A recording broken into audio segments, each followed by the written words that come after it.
Good evening. It's good. I wasn't fishing for applause, but I appreciate it. I'm so happy to see so many of you here tonight for this lecture, I'm assuming. This is the reason you came to this. I really do appreciate you being here to see Hélène Grimaud. I had the opportunity to speak with her earlier today. Lovely person. We looked at lots of manuscripts together, and it was just a really fantastic experience. And I know that you're in for a treat tonight, as you already know, because you know who she is. My name is David Plylar, and I'm in the concert office in the music division of the Library of Congress. And I'm really happy to be here to talk to you about this stuff. I was able to get this lecture because we were cosplaying composers, and I was the closest to Brahms. So that's why I'm here. So the title of the lecture tonight is The Four Bs. You may have heard the three Bs before, and that's was actually Bach, Beethoven, and Berlioz. When it was originally it was Peter Cornelius, who was a composer and kind of in Liszt circle actually. He came up with this in 1854. And at that time, Berlioz was the next big thing. At 1854, Brahms is 20 years old. But eventually, Hans von Bülow put Brahms into that pantheon of Bs, so that you had three Bs, and there were Bach, Beethoven, and Brahms. It was all political stunt, so it didn't really, but it. The reason that we're having four Bs tonight is because of the contributions of Ferruccio Busoni, as you'll find in the last work of the evening. Excuse me, as we'll hear in that last work, there's the Bach Chaconne in a version for piano that's quite astounding. In my opinion, the best of the many, many arrangements of that piece for solo piano. So that's why I kind of included it there. I also had my grandfather there's a place in Arizona called the Four Bs that we used to visit that had the biggest pancakes. Anyway. And so my grandfather was obsessed with the place, but that's neither here nor there. So we're going to start in order. I have a lot to go through tonight, and I'm just going to show you or bring up a few things that I think might be of interest to you that you may or may not know about, but I'll try to keep it interesting and just to keep it minimal as well so we can get through everything. The first thing we're going to look at is the Beethoven Sonata in E major. This is Opus 109, and this is one of the crown jewels of our collections at the Library of Congress. We have the holographed manuscript, and I believe it's on display. It should be on display tonight, so you can take a look at that. This is the only complete Beethoven piano sonata that we have at the library, but we do have other materials for other sonatas, including the Hammerklavier Opus 106, and even the Pastoral, and some others like that. But those are just sketches. So the things I want to just mention are what are some of the things what's so special about having a holographed manuscript? Well, it gives you some insight into what a composer may have been thinking about before they committed to the final version that got printed. And so, for instance, one of the things that, and you'll see that this is a little bit tricky to see from here, but you can actually download this online and look at it online and zoom in really closely if you'd like to. But originally, the tempo for the first movement of Opus 109 was vivace. But then he said ma non troppo. It was added to it later to say not so fast. Probably for good reason that people started to take it too fast. But it does tell us something about tempo, and tempo in this sonata is particularly important, as we'll find especially in the third movement. Well, we'll get there in a minute. Another fun thing about this sonata is that the opening movement is kind of a strange beast because it was possibly not originally intended to be part of a piano sonata, and it was. It seems like it may have been something that was put together for a piano method, a bagatelle kind of a piece, and then it was when the word got out that you could actually get a commission and get some more money for it. He was convinced to do a version that changed it into one of the last 3 sonatas, which were commissioned by the publisher that he was working with at the time. And but one of the things that makes this beginning tricky is that it's almost like effortless. You hear it and it sounds very simple. And but when you look at what's written on the page, you'll see that there's these tied notes. There's some held over tones that are like quarter notes, things that are tying. And what I have there, and I call it Tales of Scales, you'll see that there's a kind of a hidden line there. That's the G sharp, F sharp, E, and D sharp. Those are just the arrows going down. If you start to look at the boxed notes, you'll see that there's these little scales that happen. It's hard to see because it's Beethoven's manuscript. But those kinds of scales going against each other occur throughout the entire piece in many different ways, all of which I'm going to show you. No, just kidding. But here's a little bit of what that sounds like, though, so you can hear the beginning.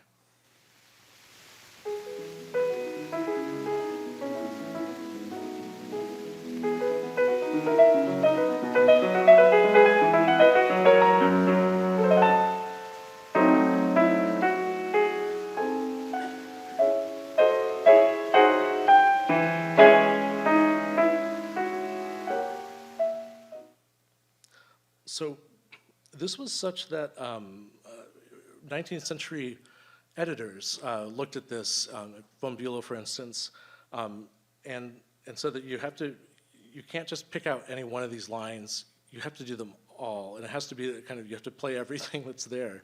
And that's a good solution, but it's hard to do, to kind of figure these things out. But what you find is that as the piece gets going, there's different ways that those things come to the fore at different points. And so one doesn't have to emphasize everything. It'd be a very loud concert if one did that in order to hear them. But they'll come out at different points and be emphasized just because of the way that Beethoven structures things, usually registrally.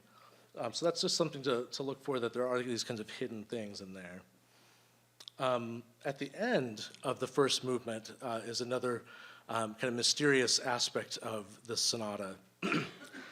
There's a marking there that I boxed and enlarged on the bottom that has a misspelling of attacca. And that means actually attacca il presto. And that's important for another reason I'll tell you in just a moment. But it's of course vigorously crossed out, right? So, oops. If we look at the next page, we can see on the bottom example there that there's the presto marking that has now been changed with pencil to prestissimo, which is a choice to go faster. But so the top one there is from the end of the first movement, and the bottom one is the very beginning of the second movement. What you'll notice in that red box that's on the left side is a pedal marking. And then at the red box that's surrounding an O on the bottom one, that's the pedal lift marking. Now that is not crossed off.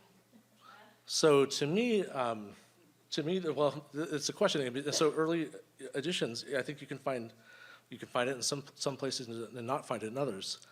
But it makes me think that maybe it's a question of resonance, and instead of having an interruptive attacca type of thing, it would still be maybe perhaps treated as attacca, depending on what you hear as a player when you're moving on to them, because there is a certain element of surprise that comes from an E major chord suddenly going to this kind of barren E minor that comes at the beginning of that next second. So I don't think I have the little snippet of the end of the first movement, but here's how that second movement comes in a very different type of music.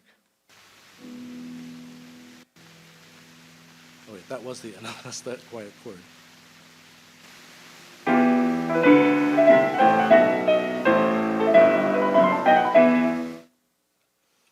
So anyway, we'll see what Grimaud does tonight, and we'll see how she treats it. Anyway, this is something that you can kind of learn about from just looking at the manuscripts, and it's interesting because it wasn't resolved with the final publication of the piece. Just another little thing to listen to, where I mentioned those scales before. There's an element of a chase that seems to be happening between these scalar voices. And you can hear them, again, I just boxed that top part there. And then you can hear them in the scherzo continuing.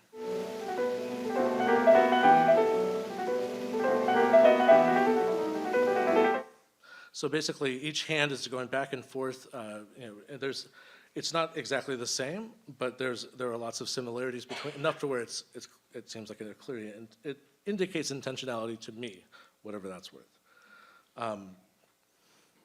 The manuscripts also have lots of fun things that are maybe difficult for a copyist to deal with when they run into it. Like this, I don't know if you can notice the mistake on this one, but yeah, there's lots of these places where Beethoven goes through and either gets angry, maybe the pen wasn't working right, or something was going on, and he just got really angry and scratched things out. Not always covering, like I don't know. It's always fun to speculate as to what was going on, but we don't know.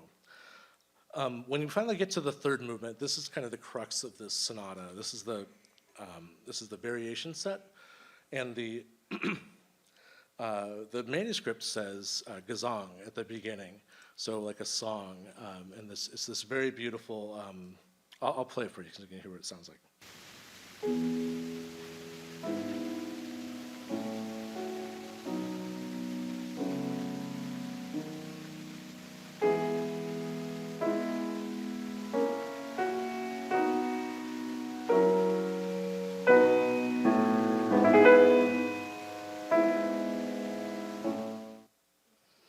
It's always hard to do these where I have to cut everything off so soon. So luckily you get to hear the real thing in this a little bit. In my opinion, just to venture something here, why did it get changed to Gesangful, like songfully, as opposed to just Gesang?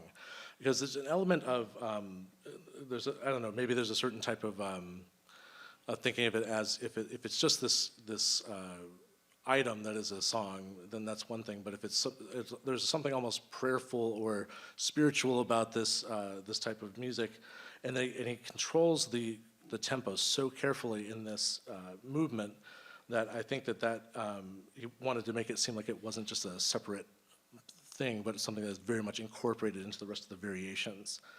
And so about those variations, there are lots of elements that kind of hint back at other things. So for instance, in variation 2, I'm just gonna play a little bit of it. You'll hear things that kind of remind of the rhythms and also the types of melody that we heard at the beginning of the very beginning of the piece.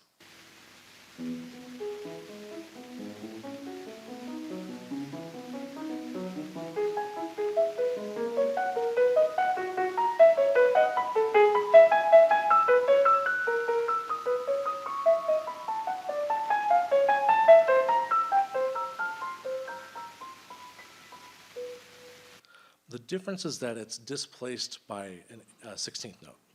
And this becomes something that we start to see Brahms in particular doing a lot of, and we'll show a little bit of that when we look at the Fantasies in a moment. An interesting aspect of the manuscript as well is that when you get to the fourth variations, you're always told this work has 6 variations and a coda. But you get to the fourth variation, and you go to the fifth variation, and it's missing a variation number. So in my mind, I don't think that just means that he forgot. It's possible that it is, because you find it there later. But I also think that you could actually be thinking of this, he could have been thinking about this as like an extended coda already that includes variations with it. And so there is a little bit of a different way of thinking about it. And so I just want you to hear how this sounds going into it, but with that in mind. And so it's moving into, it says à la brève, but it's crossed out, but it's also indicated with the C with a slash through it means like basically you're going twice as fast there when it gets there. So it's kind of duplicative. So in any case, here's how it sounds like going from variation 4 to a coda or variation 5, depending on how you look at it.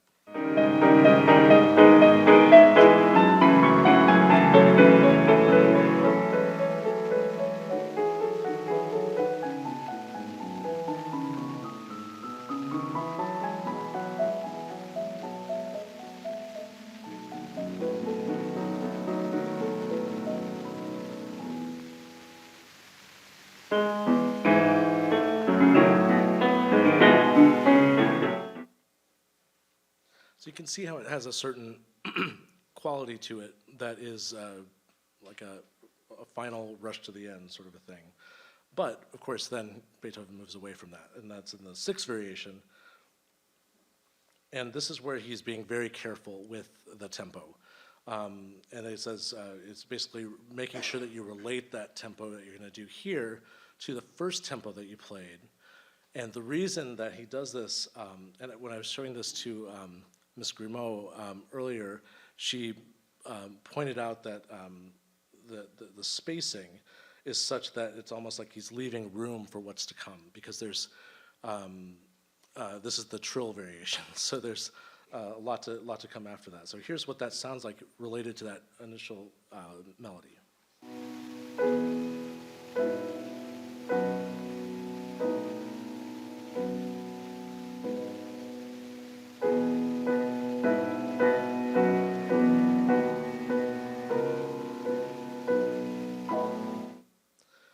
And so what Beethoven is doing here is kind of a classical, appropriately enough, a classical variation technique to gradually increase the density of notes that you're hearing, the rapidity of notes attacks that we're hearing.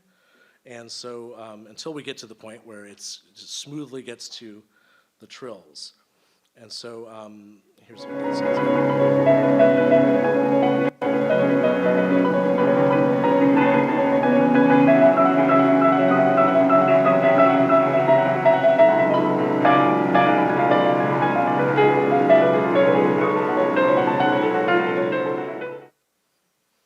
Now, in my opinion, this could very well be a response. I don't know.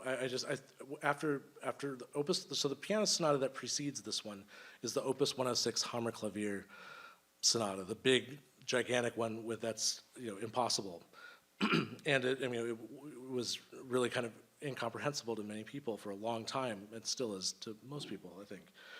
But one of there's these massive trills near the end of the work that are really quite something. And so when he's trying to figure out how do I go forward with another set of sonatas, I think that the trill component comes into play as like some sort of a nod to that legacy that he had inherited from himself with those elements. So another little snippet of information about the manuscript with relation to the Hammerklavier is that the title page of this sonata says Sonata for das Hammerklavier. So this is also the Hammerklavier sonata, but it was supposedly Beethoven really wanted there to be some type of a German name for a piano that got into the mix of things. It didn't take, except for with Opus 106. So anyway, that's another little factoid for you.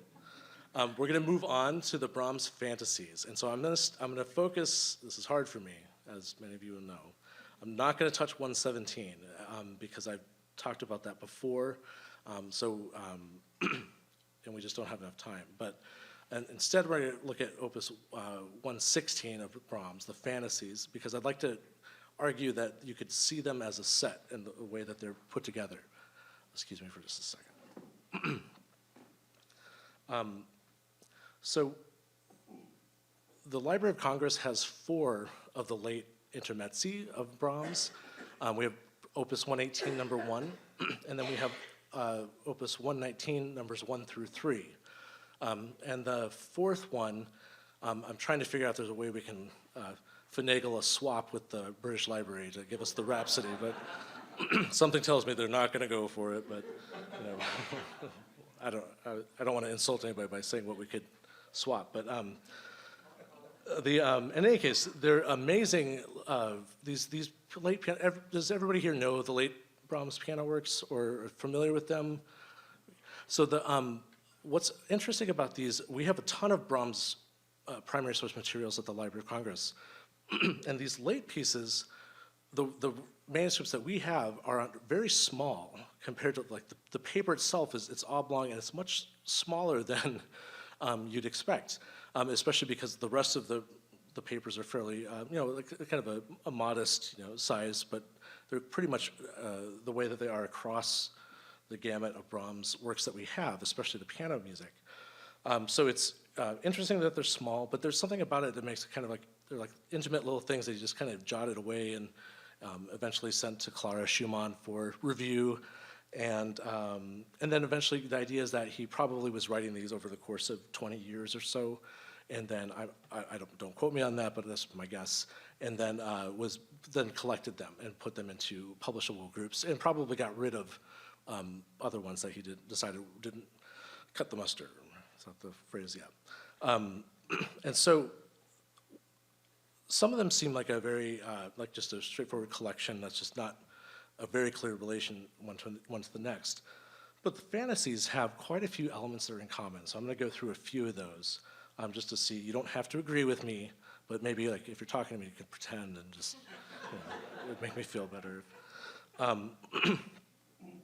So one of the things that's, I think, really interesting about Brahms in general, and actually music in general, is that if you're listening to it and you don't have a score, it's a very different kind of way that you're going to be assessing what you're hearing. And so you're not going to necessarily, if you're just, let's just say you could then write down everything you heard, you would not necessarily write it down in the way that Brahms actually notated it.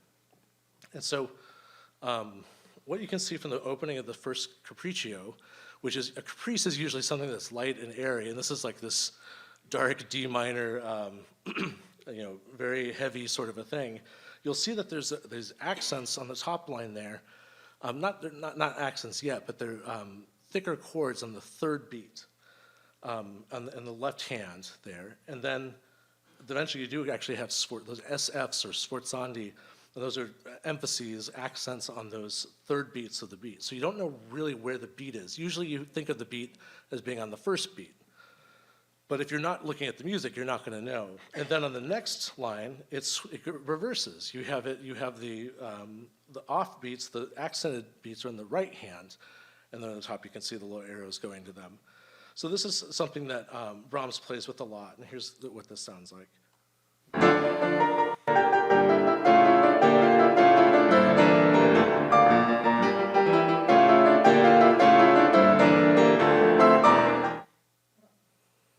So this is something that that I think, starting actually with Liszt, but with some other people as well, there would be the idea of resolving meters over the course of a piece was something that became a thing.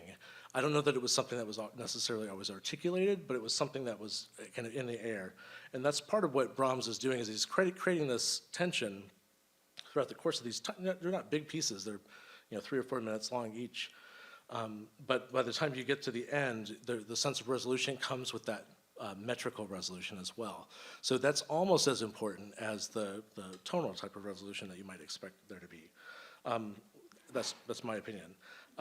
There's also these kind of wonderful transformations, like this section in the middle.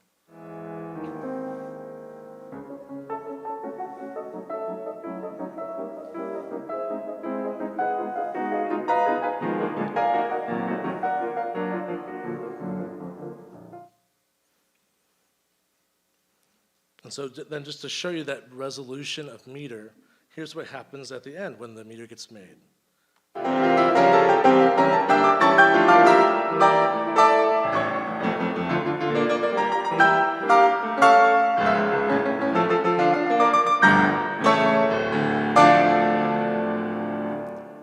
And so in that case, you could see, with the exception of that bass kind of roll at the very end, that everything is on the beat, the accents are on the main beat.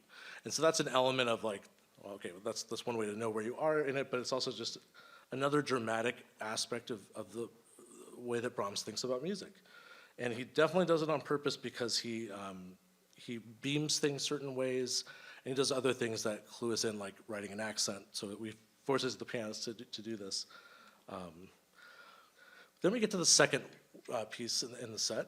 This is an intermezzo, and this term is a weird one. The idea of intermezzo is not like a standard character piece title that you would see. I mean, there were examples before Brahms, but Brahms just really took to it, especially starting with his Opus 76 collection, where he combined capriccios and intermezzi in the same groups. And it's hard to really characterize it, because he has some intermezzi that seem like capriccios, and he has other ones that just seem like this sort of reflective, introspective type of music. And that's, I think that the idea is that it's music for you, it's music for one, the player, or maybe just a small circle of friends or something like that. There's an element of that that feels like that. Of course, Brahms was still publishing this music, so it would get out there, but it was still not something that would be, I think he was thinking of it in a sort of intimate way.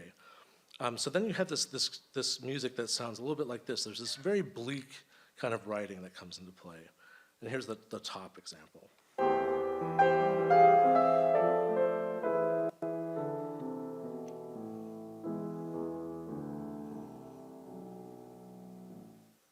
So if you're thinking of salon pieces, this isn't like, okay, everybody gather around, we're gonna have a great time, I'm gonna be playing the A minor intermezzo. But then like, when he does go to, say, the A major section of this piece, here's what that sounds like.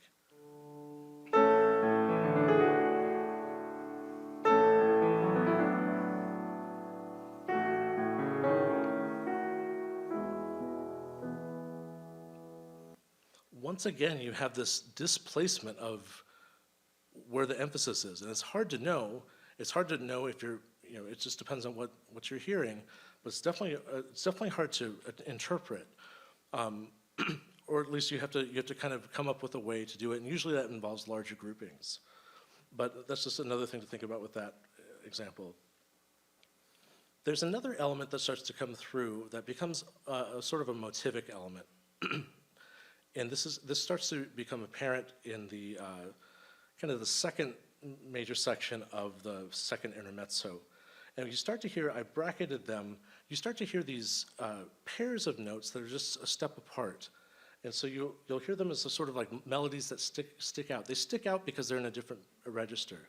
You'll see an Ossia version that has, that's meant to be like a simpler way to do it, but don't ever play that version.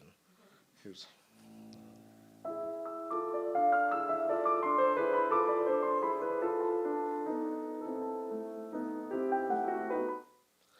So those little pairs of notes, I know it's like, so David's saying that there's a step is a motive, like that's really profound. I know that's how it sounds, but the way that he uses them melodically, especially isolating them registrally, starts to come through in other pieces in the set. So for instance, the fourth intermezzo, which is an E major, but is another sort of another beautiful downer, I call it.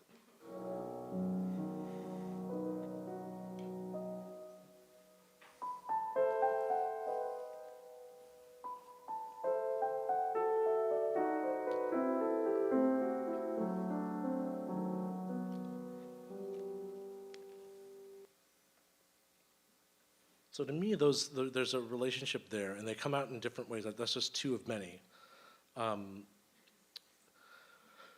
Then there's something that I've been kind of hinting at, but we'll get to, and this has to do with arpeggios and the way that Brahms will start to invert things and to project things so that you have an idea that sets forth certain pitches, and then at one speed, and then you'll hear those pitches at another speed at the same time.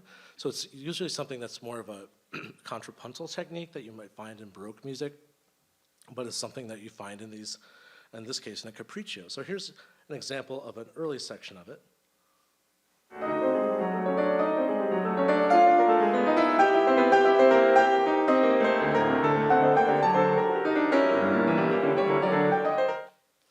So I know that went by very fast, but that bottom section that you'll see there with the arrows, that's the top note in the left hand is a G, and the top note in the right hand is a G.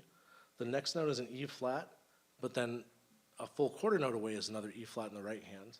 The next note is a C in the left hand on the beat 2, but on beat 3, that's when the C happens, and so forth and so on. You can see how that sort of a pattern keeps coming back there. And so that's kind of, I think that Brahms had fun doing that, like that was a thing for him, which I am a fan of too, that he did it. So then another kind of a cool thing about this one is that the ideas that you see there on the screen, there's a G and a G. That's the top notes of the top example there. Those are the same notes that you'll see down on the bottom, the G and the G there. And then you'll see that I put in a red box the F sharp to G and A. If you just look at those top notes on the top right, you'll see that there's a similar shape, a contour of the D, E flat, and F in the bass there.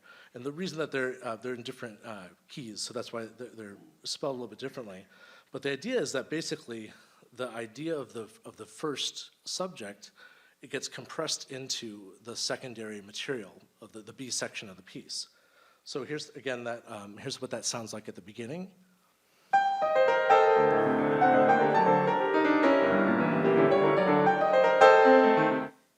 And then here's that secondary second section of this piece, of this capriccio.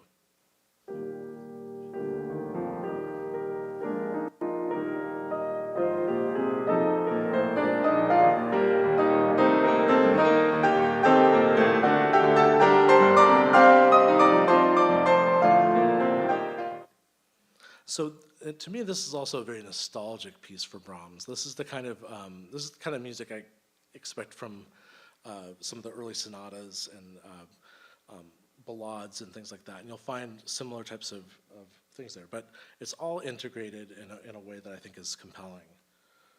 Then when we get to the end of this movement, you'll hear that he starts to invert things so that you hear one thing on top of the other going the opposite way. And it's kind of a very cool effect, and what it also does is it makes the melodic ideas that are also second and the very top go back and forth between the soprano and the bass. So here's what this sounds like.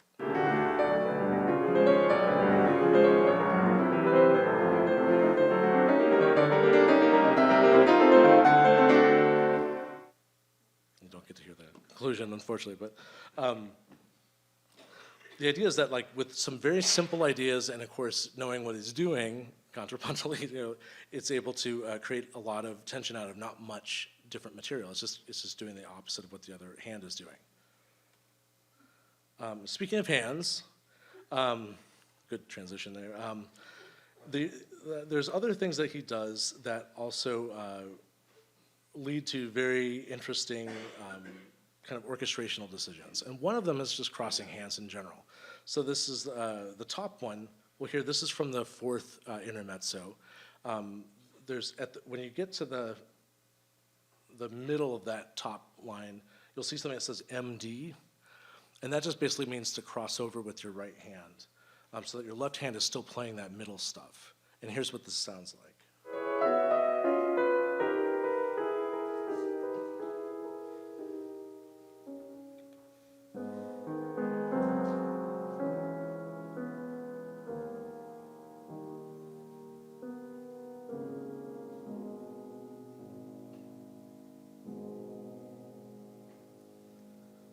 So these are pieces I enjoy playing on my own whenever I can, and I resurrect them every once in a while. And one of the things that I always think about when I get to a spot like this is the picture of Brahms where he's literally doing that and doing the cross hand thing, but he's got a stogie, in his mouth. I don't have a stogie, but there's something about everybody always thinks it's the Rhapsody for the Opus 79 Rhapsody he's doing, but it could be this. Who knows? I mean, you don't see his hands. You don't know where they are. Anyway, though, there's another element that starts to come out in these pieces, and that is an inner voice.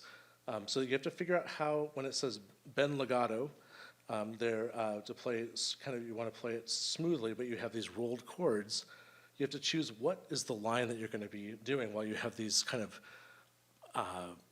magical chords on top of it. And so here's what that kind of sounds like.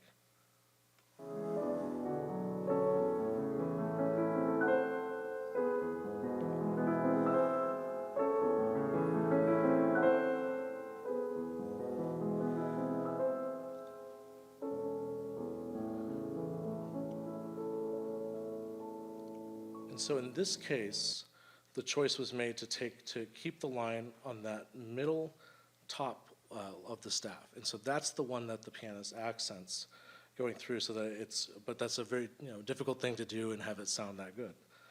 So anyway. A few more examples going from the kind of more enigmatic fifth and sixth intermezzi. We can start to see how he's beaming over the bar line. So again, if you're listening to it, as you will be, probably without your scores handy, in just a few minutes, you won't hear it necessarily as a problem, but if you're interpreting this, you have something that you have to figure out how to do.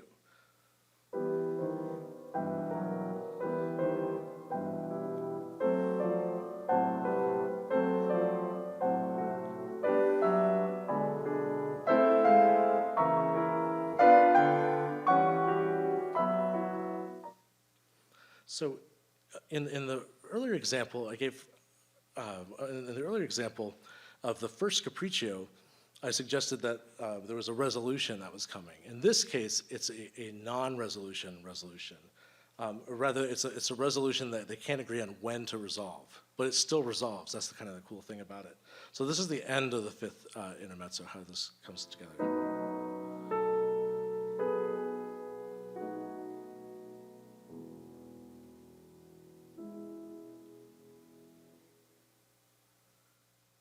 So in my opinion, they agree to disagree. I think that they're just being good neighbors, but not really on the same page. Then when we get to the sixth intermezzo, we have, again, a very odd grouping of six, I think. And here's what, you tell me what you think.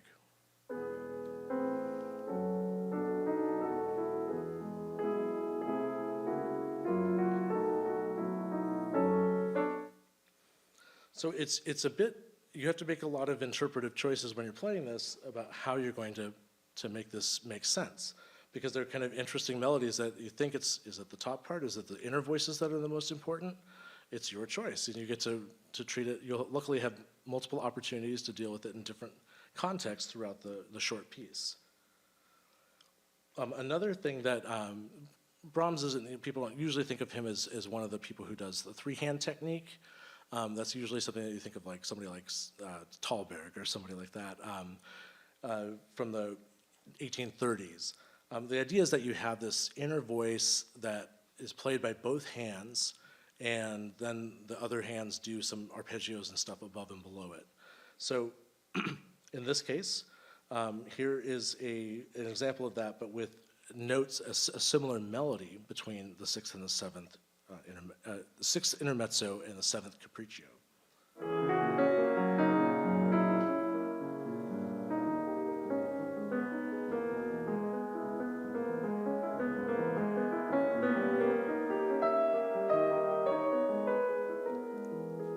So in that central section, you're hearing that inner voice come through. It pops out, and it's just that's just something to think about. But then when you get to the capriccio, the seventh capriccio, it has this very interesting central section that requires you to move back and forth between the hands. It's fun to play.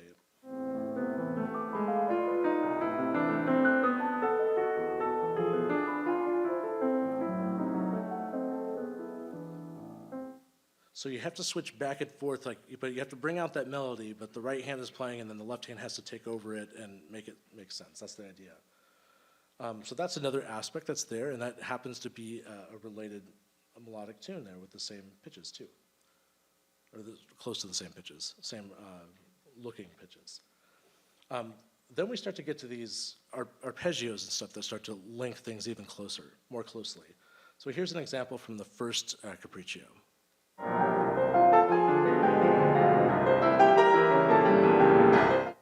And there what we're hearing is basically a diminished sonority, so we're hearing minor thirds that are going,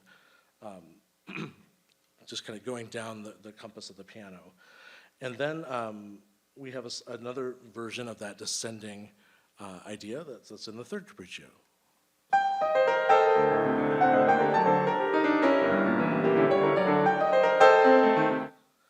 And then in the seventh capriccio, we have, again, this time with the diminished sonority, we have that same sort of a thing, but in groups of four.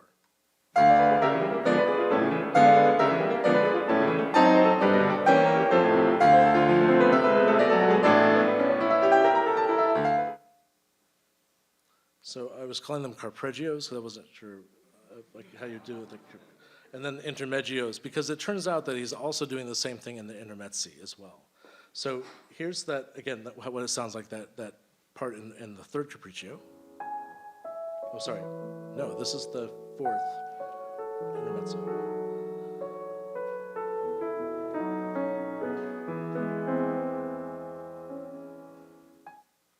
And that sounds, to me, you can see that it's the same looking notes, but they're not the same notes because it's a G sharp and an E on the bottom. But here's.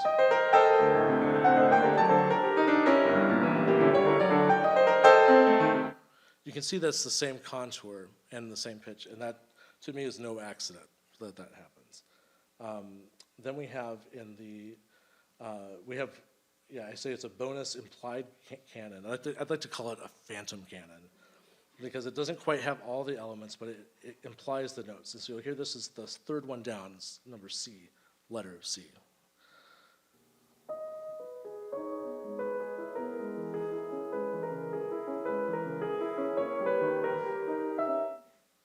So you'll hear all these things in the context of these pieces, and they're all very much related. Then we have, going back again to that third capriccio, we have that embedded in the sixth intermezzo again.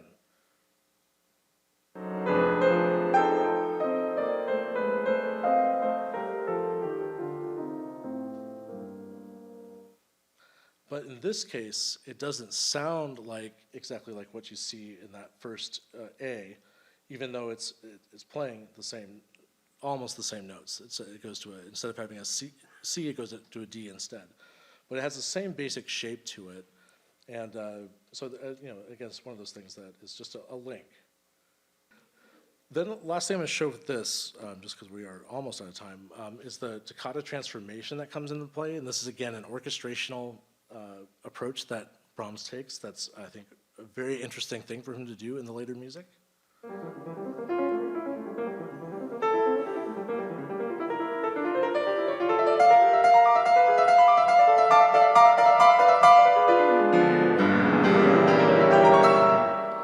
And if you hear the melodies that are kind of embedded in there, you'll hear that stepwise motive again.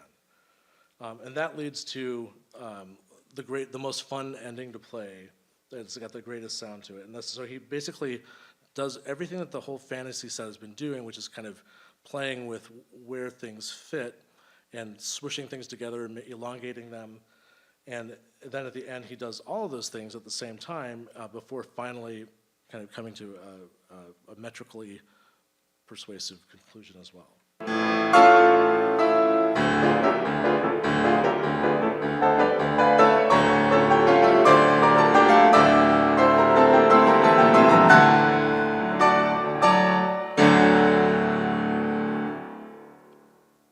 Okay, so you'll hear that on the second half. The first half will end with Opus 117, which is a set of three very kind of sad lullabies would be, I guess, what I would call them, but you'll hear those. I'm just going to say a couple of words about the Chaconne. That is the kind of anchor that second half of the concert tonight. Ferruccio Busoni was, after Liszt, I think one of the great transcribers and also one of the great pianists of the close of the 19th century, beginning of the 20th century. Also a very interesting composer that you should check out if you don't know his stuff. But this is probably his most famous transcription. And what makes it so successful is that he really takes what was a very meaningful and impressive work for solo violin and translates it into the medium of solo piano music in a way that is both, I think, respectful of the original and then taking advantage of what the piano can do differently. So he doesn't rely only on the things that Bach did for a solo violin, because it would sound more like what Brahms did with this left-hand etude version of the Chaconne. That didn't have as much of this fantasy element to it.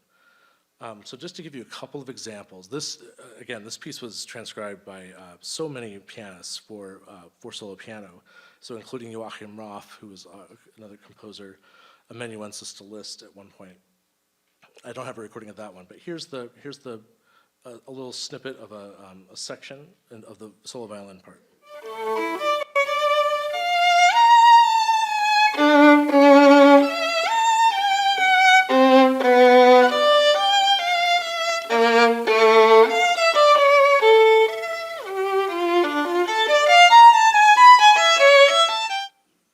And then here's the Busoni version of that part.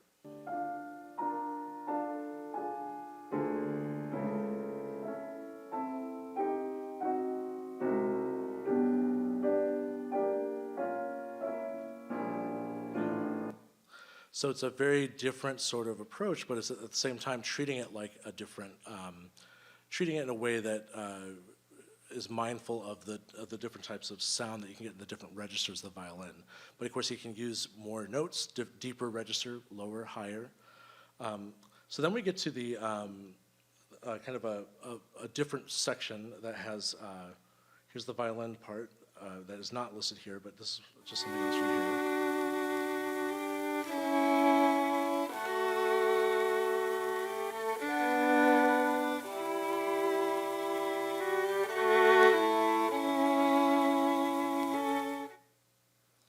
And then here's the Busoni version of that, and he writes quasi tromboni.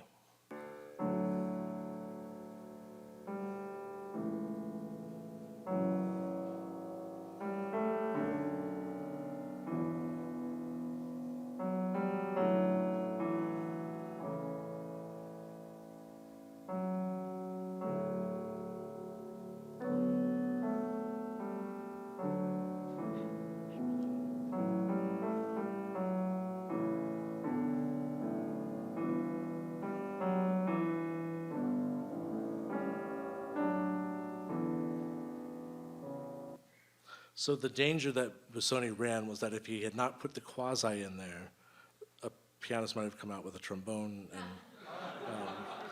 But so he avoided that problem. So the reason I bring up this particular moment, this piece is full of lots of transformations of the material. It really deserves its own hour. But the reason I bring that up is that Busoni then inserts it into a place where it's not located in Bach's. So you'll hear, here's the Bach version of a bit later.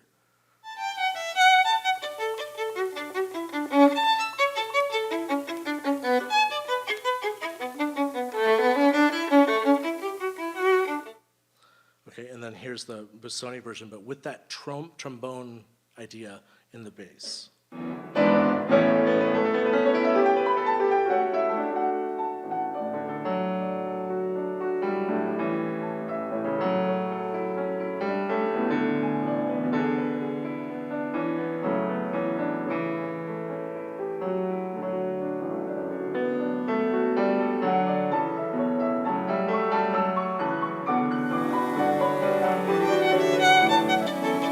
Sorry about that. So he does that not that often, actually, where he reintroduces that material.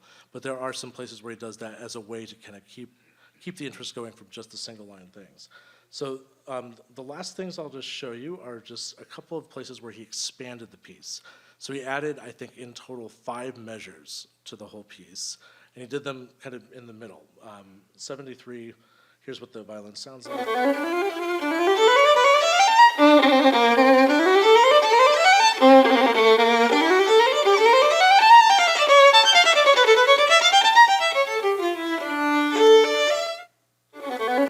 And then here's what Busoni did.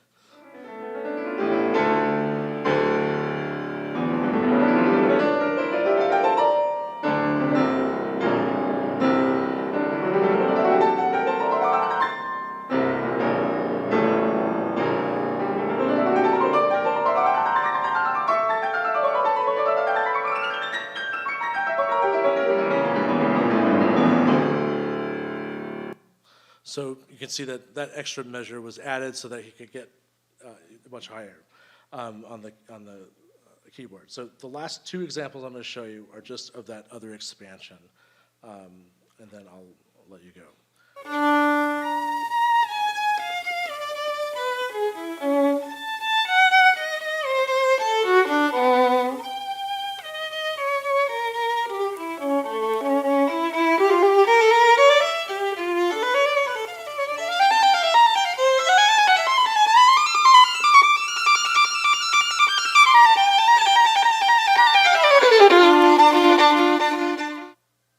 such a great part. But one of the things that he does is basically, you can see there's 4 measures right there. He just doubles it so that it allows him to get up higher on the keyboard. And so this is the only 2 places in the whole thing where he added measures. And he does it by then, he does combine these kind of tritone ideas that come into place. And here's what that sounds like.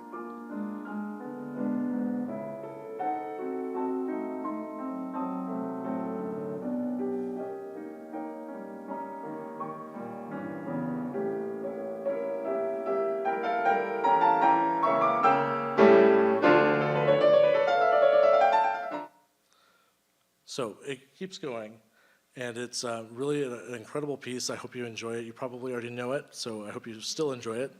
And thanks so much for coming, and look forward to seeing you later.